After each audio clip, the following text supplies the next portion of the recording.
What advice would you give to the state of Israel on how to win this war? Well, a lot of people might not like this answer, but that's because they have no clue what the Middle East is. In the Middle East, the only language you need to know is power and respect. If you don't have power, you're not respected. If you're not respected, you're slaughtered.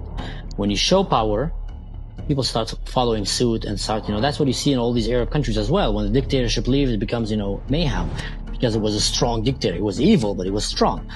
So the way that the West perceives strength is by negotiation, by talking, by making compromise. In the Arab world, if you make a compromise, if you even open for negotiations, it's only because you're weak.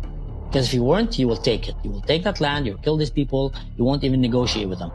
So Israel now, after October 7th, started to behave as if they understand the language of the Arab men. They're not talking sushi anymore, they're talking Arabic.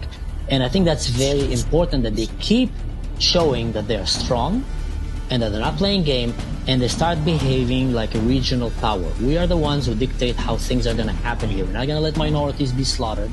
We're not going to let October 7 happen. We're not going to let organizations like Hamas raise an entire generation of children to become jihadists. We're going to dictate. Now, the West is going to resist that because there's a lot of woke there, and there's a lot of political involvement that is trying to push different directions, and there's a lot of also Sunnah and Shia money that is trying to push universities and etc.